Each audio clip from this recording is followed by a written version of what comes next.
ਟਕਾਵਾ ਤੇ ਕੋਈ ਹਾਲ ਸੁਣਾਵਾ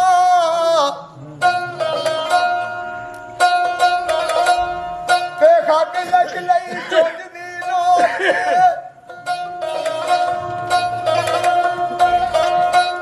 ਉਹ ਨਾਲੇ ਉੱਡਦਾ ਜਾਵੀਂ ਨਾਲੇ ਪੁੱਛਦਾ ਜਾਵੀਂ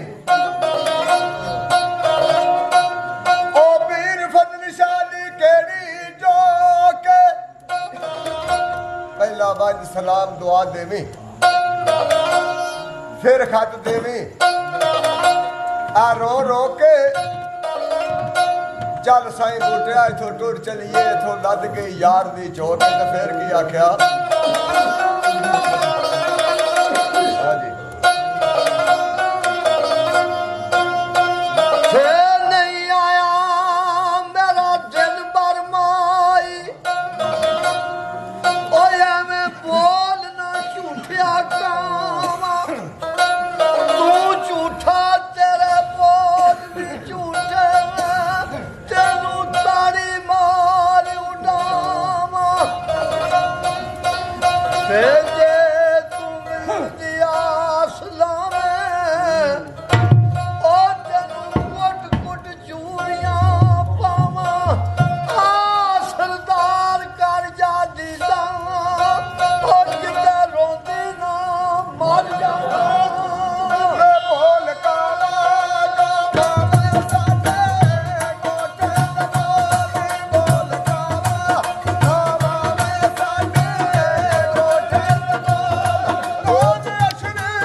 ਨਾਲ ਹੋਵੇ ਫਕਰ ਪਹੁੰਚ ਜਾਂਦਾ ਪੀੜੀ 14ਵੀਂ ਤੇ